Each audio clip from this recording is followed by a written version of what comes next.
Hello students, good morning. चलिए मेरे प्यारे विद्यार्थियों, आज हम अपनी क्लास को आगे बढ़ाते हुए अपने नेक्स्ट क्वेश्चन पर चलते हैं और अपना नेक्स्ट क्वेश्चन देखिए बेटाओ।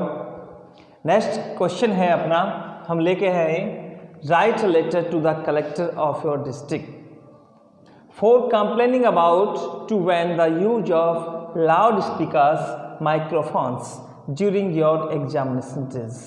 ठीक है बेटा, तो ये एक ऐसा लेटर है जिससे कम से कम तुम 6th या 7th क्लास से ही पढ़ते हुए आ रहे होंगे बेटाओ। Okay, write letter to the collector. अब देखो बेटाओ, write letter to the collector, पत्र किसको लिखना है बेटाओ? कलेक्टर को। आगे देखो, ऑफ योर डिस्ट्रिक्ट, कलेक्टर कहाँ का है? आपके डिस्ट्रिक्ट का। फॉर कंप्लेनिंग, ये पत्र भी कैसा है बेटाओ? शिकायत करने के लिए। About to when the use of loud speakers. About to ban, ban का अर्थ होता है बेटा प्रतिबंध लगाना, यानी किसी चीज को रोकना। व्हेन की जगह बेटा यहाँ पे स्टॉप भी आ सकता है। क्या आ सकता है बेटा? स्टॉप, ध्यान रखना।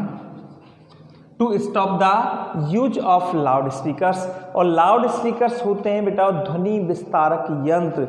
ऐसे यंत्र जो ध्वनि को विस्तारित करते हैं, बहुत दूर दूर तक पहुंचाते हैं, वो होते हैं बेटा अपने लाउड स्पीकर्स। और लाउड स्पीकर्स के आगे बेटा स्लेश लगा हुआ है, और स्लेश से आगे हम देखेंगे क्या लगा हुआ है बेटा? माइक्रोफोन्स। और माइक्रोफोन्स होते हैं ध्वनि वाहक यंत्र, यानी कि लाउड स्पीकर्स माइक्रोफोन्स वो होते हैं बेटा जो धीमी आवाज़ को तेज कर देते हैं, जिसको माइक बोलते हैं। माइक्रोफोन्स को हम शॉर्ट में माइक बोल सकें। क्या बोल सकते हैं बेटा? माइक। ठीक है, और माइक का रोल क्या होता है? जो लो साउंड होती है इसको बेटा ये ग्रेट साउंड में, हाई साउंड में परिवर्तित करते हैं। क्या? माइक। तो लाउड स्पीकर्स या माइक्रोफोन्स दोनों में से कोई भी एक आ सकता है। ठीक है बेटा, लाउड स्पीकर्स के उपयोग पर प्रतिबंध के लिए या माइक्रोफोन्स के उपयोग पर प्रतिबंध के लिए ड्यूरिंग योर एग्जामिनेशन डेज, तुम्हारी परीक्षाओं के दिनों के दौरान, यानी तुम्हारी जो परीक्षा चल रही है उन परीक्षाओं के दिनों के दौरान लाउड स्पीकर्स का जो प्रयोग हो रहा है, उपयोग हो रहा है, उसे अब प्रतिबंध लगाने के लिए या उसे रोकने के लिए आपको कलेक्टर के लिए क्या लिखना है बेटा? पत्र। ओके स्टूडेंट्स, अब देखिए आप, a letter for complaining to when the use of loud speakers या माइक्रोफोन्स, इन दोनों में से एक सेट करना है। टू व्हेन की जगह टू स्टॉप कर सकते हैं हम। ओके, आगे देखो 4/15, यानी 4/15। ठीक है, ये मकान नंबर है बेटा, इस तरह से भी हम लिख सकते हैं। मैंने आपको कई काइंड्स बता दिए कि हम होम नंबर, हाउस नंबर किस प्रकार से लिखें। अरावली विहार, बीकानेर, 29 सितंबर 2020।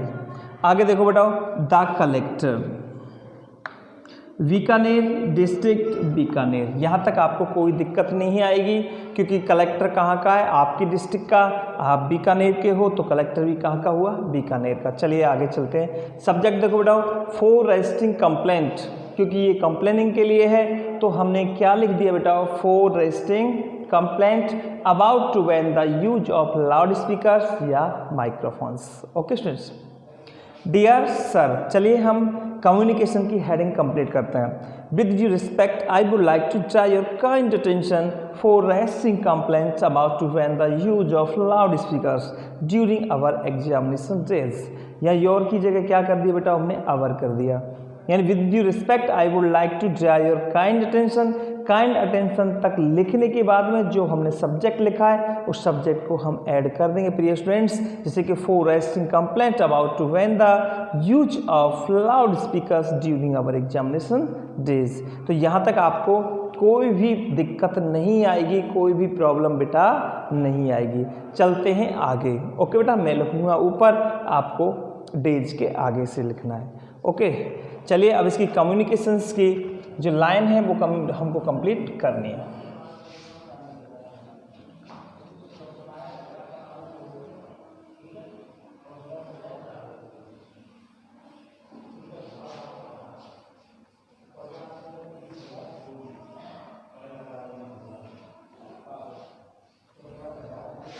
चलो बेटा अब स्टार्ट करते हैं। देखो बेटा, सबसे पहले हमको स्टार्ट करना है, there is a temple near our locality। ठीक है। There is a temple near our locality, यानी कि हमारे स्थानीय क्षेत्र के नजदीक एक मंदिर है। पीपल सिंग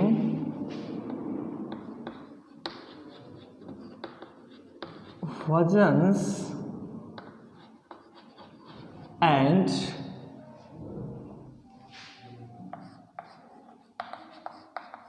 कीर्तन्स देयर। भजन्स एंड कीर्तन्स, इसको आप सिंगल इन्वर्टेड कॉमा में बंद कर देना बेटा। पीपल सिंग, लोग गाते हैं, भजन्स एंड कीर्तन्स देयर, यानी कि लोग वहाँ पर भजन और कीर्तन गाते हैं। आगे लिख सकते हैं बेटा टिल लेट नाइट, देर रात्रि तक।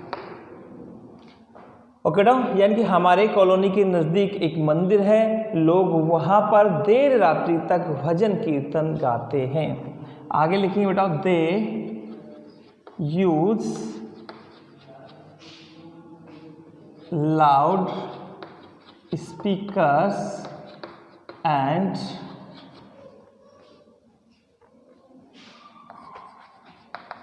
माइक्रोफोन्स, वे लाउड स्पीकर्स और माइक्रोफोन्स का उपयोग करते हैं। They play the loud speakers at high pitch. They play the loud speakers, वे लाउड स्पीकरों को एट हाई पिच, पिच का मतलब होता है बेटा वॉल्यूम, क्या होता है बेटा वॉल्यूम, VOLUM, और वॉल्यूम का मतलब होता है आवाज़। ठीक है, यानी कि वे लाउड स्पीकरों को तेज आवाज़ में, हाई वॉल्यूम या हाई पिच, तेज आवाज़ में बजाते हैं।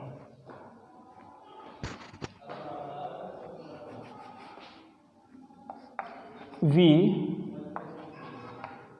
requested them many times to stop the sound. We requested them, हमने उनसे निवेदन किया, many times, कई बार, to stop the sound, आवाज़ को रोकने के लिए, या to stop the loud speakers, loud स्पीकरों को रोकने के लिए हमने उनसे कई बार निवेदन किया। आगे लिखेंगे बेटा but no result, लेकिन कोई परिणाम नहीं मिला, यानी कि उन्होंने ध्यान नहीं दिया। ठीक है बेटा, आगे करेंगे बेटा there are some hotels, dhabas, restaurants and tea stalls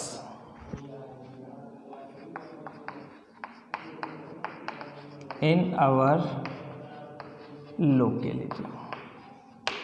ठीक है ना, ये लाइन भी हम इसमें ऐड कर देंगे कि देयर आर सम होटल्स। ठीक है, होटल आप जानते हैं बेटाओ, जहाँ खाने पीने की रहने की व्यवस्था होती है। A place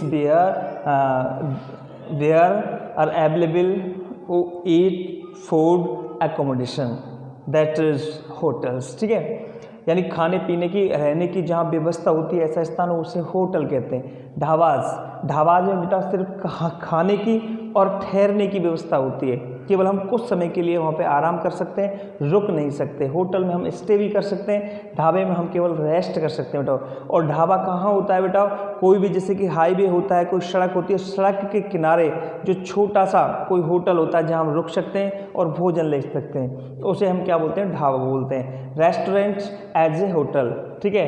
and tea stalls आप जानते हैं बेटा, चाय की दुकान, in our locality. They play loudspeakers, televisions,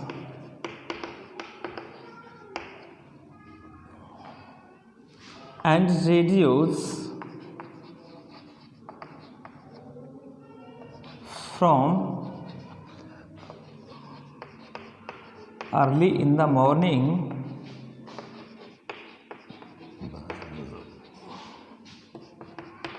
till late night। ठीक है, they play loud speakers, they play loud speakers, वे बजाते हैं loud speakers, televisions and radios from early in the morning, सुबह जल्दी से, टिल लेट नाइट, देर रात्रि तक, यानी कि सुबह बहुत जल्दी से वो उनको चलाना शुरू कर देते हैं और देर रात्रि तक चलाते हैं। आवर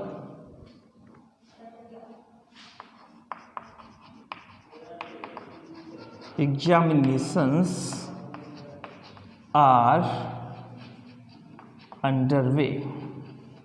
अंडरवे का मतलब होता है बेटा एक फ्रेज है जिसका मतलब होता है कैरी ऑन, जारी रहना। अवर एग्जामिनेशंस आर अंडरवे, यानी कि हमारी परीक्षाएं आर अंडरवे, चल रही हैं, गतिशील हैं, जारी हैं। ठीक है, वी cannot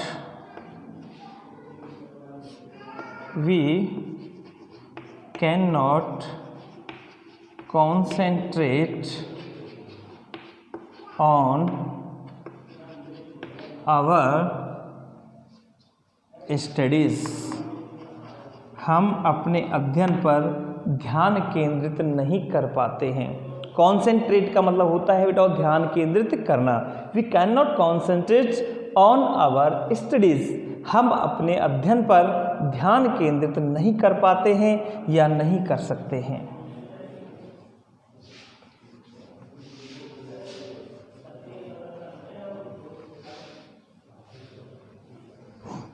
आगे चलो बेटा, ध्यान नहीं कर पाते। अब आगे लिखेंगे we can neither sleep, sorry sleep मत लिखो पहले बेटा, we can neither read nor sleep well. देखो बेटा बहुत ही अच्छी लाइन है ये, वी कैन नीदर रीड। इसे बेटा देखो हम नाइदर बोलते हैं ना, लेकिन नाइदर इसका सही उच्चारण नहीं है, नीदर नॉर। क्या बोलते हैं बेटा? नीदर नॉर, ईदर और, इस तरह से। We can neither read nor sleep well, हम ना तो अच्छी तरह से पढ़ सकते हैं और नॉर ना ही अच्छी तरह से सो सकते हैं। यानी कि जब शोर होता है तो ना तो हम सो ही पाते हैं और ना हम पढ़ पाते हैं। We cannot get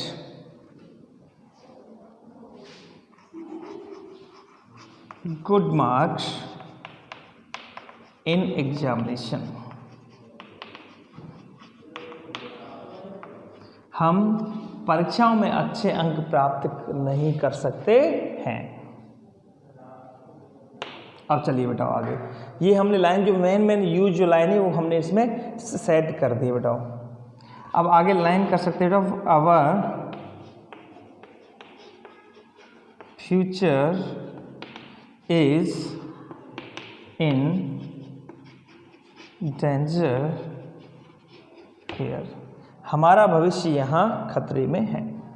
ओके बेटा, बस इतनी लाइन लिखेंगे, ज़्यादा नहीं बढ़ाएंगे, इसे काफ़ी लंबा कर दिया हमने। देखो, there is a temple near our locality, हमारी कॉलोनी के नज़दीक एक मंदिर है। People sing bhajans and kirtans there till late night, लोग वहाँ देर रात्रि तक भजन कीर्तन गाते हैं। They use loud speakers and microphones, वे लाउड स्पीकर्स और माइक्रोफोन्स का उपयोग करते हैं। They play the loud speakers at high pitch, वे लाउड स्पीकरों को ऊंची आवाज़ में बजाते हैं। We requested them many times, हमने उनसे अनेक बार निवेदन किया।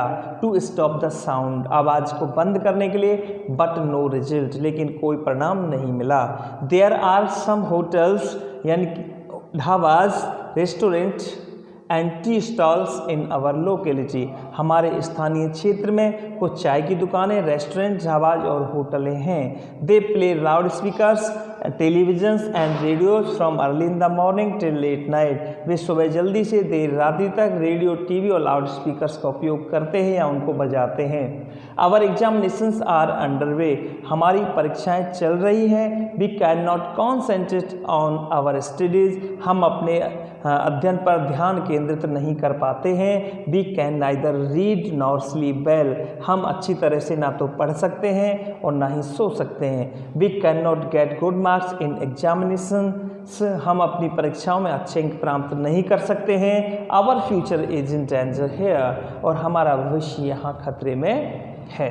ओके स्टूडेंट्स, यहाँ तक करने के बाद में हम वो ये रिक्वेस्टेड वाली लाइन लिखेंगे, you are requested to ban की जगह बेटा स्टॉप भी लगा सकते हैं, to ban the use of loud speakers during our examinations days at the earliest। ठीक है, नीचे एंडिंग लाइन लिख देंगे बेटा, please look into the matter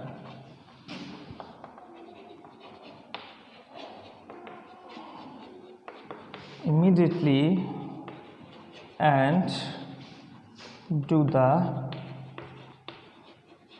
needful।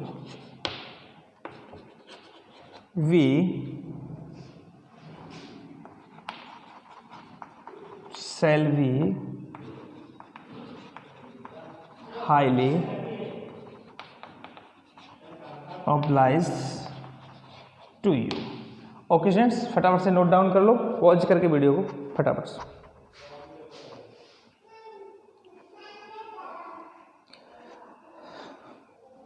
Okay बेटा, बस इतना लिखेंगे, ज़्यादा अपन को लिखने की आवश्यकता इसके अंदर है नहीं।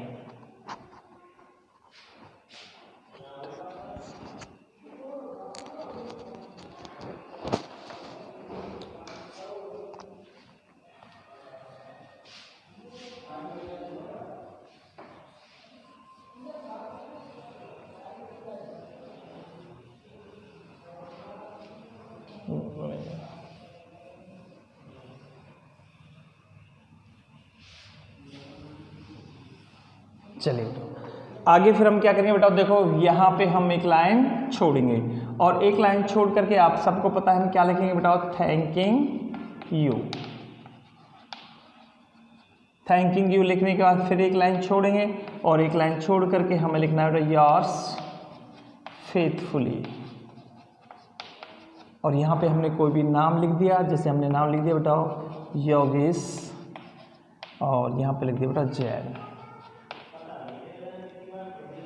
ओके स्टूडेंट्स, तो इस तरह से हमको बेटा ये सेट करना है लाउड स्पीकर्स को बंद कराने के लिए, लाउड स्पीकर के उपयोग को बैन करने के लिए। ओके बेटा, तो ये लेटर जो होता है बहुत ही मोस्ट होता है बेटा।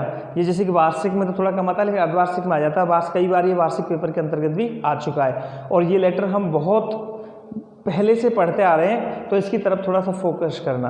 ओके बेटा, चलिए तो देखो आज की क्लास हम यहीं पे स्थगित करते हैं, लेकिन क्लास स्थगित करने से पहले आपको एक बहुत ही अच्छी बात बताने जा रहा हूँ मैं बेटा में, कि एक बच्चे ने कमेंट किया था बेटा, क्योंकि बच्चे हैं जो कमेंट करते हैं बेटा, और कमेंट जब बच्चे करते हैं तो वो इसी आशा में कमेंट करते हैं कि शायद इस कमेंट का हमें आंसर मिलेगा। अगर कोई छोटा आंसर होता है बेटा तो मैं तुरंत उसे आपके चैनल पर या आपके जो आपने कमेंट किया उसमें रिप्लाई कर देता हूँ, लेकिन कोई बड़ा आंसर जो समझाने वाला होता है उसे बेटा मैं क्लास के अंतर्गत ही लेता हूँ। एक बच्चे ने कमेंट किया, बच्चे का नाम तो शायद मुझे ध्यान नहीं आ रहा है, लेकिन एक बच्चे ने कमेंट किया। अब सभी बच्चों को थोड़ा सा ध्यान से देखना बेटा, क्योंकि एक बच्चे का कमेंट एक बच्चे की प्रॉब्लम सारे बच्चों की प्रॉब्लम हो सकती है बेटाओ। और एक ऐसा प्रश्न जो बहुत ही अच्छे काम का प्रश्न है, उस बच्चे ने प्रश्न किया सर कैन नॉट, हम कैन नॉट के बीच में सर स्पेस क्यों नहीं देते हैं। बेटा बहुत ही अच्छा क्वेश्चन है, प्रश्न करने वाले बच्चे को मैं बहुत बहुत तहे दिल से धन्यवाद देता हूँ बेटा कि आप ऐसा क्वेश्चन ढूंढ करके लेके आए, क्योंकि ये प्रश्न एक ऐसा है जिसमें 99% टीचर फेल हो जाएंगे बेटा। बच्चों की तो बात ही मत करो, 99% टीचर्स फेल हो जाएंगे इस क्वेश्चन का आंसर देने में। लेकिन चलो जितना मैं जानता हूँ आपको पूरी तरह संतुष्ट करके इस चीज़ का बेटा मैं आपके लिए जवाब देता हूँ कि हम कैन नॉट के बीच में स्पेस क्यों नहीं देते हैं। चलिए